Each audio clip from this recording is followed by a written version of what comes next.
Brazilian super താരം Casemiro Saudi club Al നസറിലേക്ക് പോകുമെന്ന വാർത്തകൾ സജീവമായി നിലനിന്നിരുന്നു. ഇപ്പോൾ ഈ ട്രാൻസ്ഫറിനെ സംബന്ധിച്ച് പുതിയൊരു റിപ്പോർട്ട് പുറത്തു വന്നിരിക്കുകയാണ്. ടോക്ക് സ്പോർട്സിന്റെ റിപ്പോർട്ട് പ്രകാരം കസമീറോ മാഞ്ചസ്റ്റർ യുണൈറ്റഡിൽ തന്നെ തുടരാൻ തീരുമാനമെടുത്തിരിക്കുകയാണ്.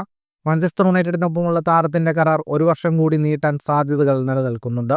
കഴിഞ്ഞ സീസണിൽ അത്ര മികച്ച പ്രകടനം പുറത്തെടുക്കാൻ കസമീറോയ്ക്ക് സാധിച്ചിരുന്നില്ല. പല സമയങ്ങളിലും മാഞ്ചസ്റ്റർ യുണൈറ്റഡിന്റെ പ്ലേയിങ് 11-ൽ കസമീറോയ്ക്ക് വേണ്ടത്ര അവസരം ലഭിച്ചിരുന്നില്ല. സൗദിയിലേക്കുള്ള ട്രാൻസ്ഫർ നടക്കുകയാണെങ്കിൽ വീണ്ടും റൊണാൾഡോ കസമീറോ കൂട്ടുകെട്ട് ഫുട്ബോൾ ആരാധകർക്ക് കാണാൻ സാധിക്കുമായിരുന്നു. റയൽ മാഡ്രിഡിനു വേണ്ടിയും മാഞ്ചസ്റ്റർ യുണൈറ്റഡിനു വേണ്ടിയും ഇരുവരും ഒരുമിച്ച് പന്ത് തട്ടിയിട്ടുണ്ട്.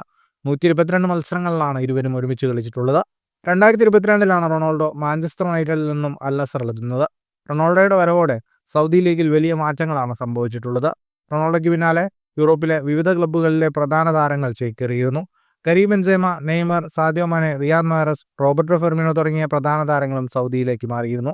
ഫുട്ബോൾ ലോകത്തെ കൂടുതൽ വാർത്തകൾക്കും വിശേഷങ്ങൾക്കുമായി സ്പോർട്സ് കഫേ സബ്സ്ക്രൈബ് ചെയ്യുക.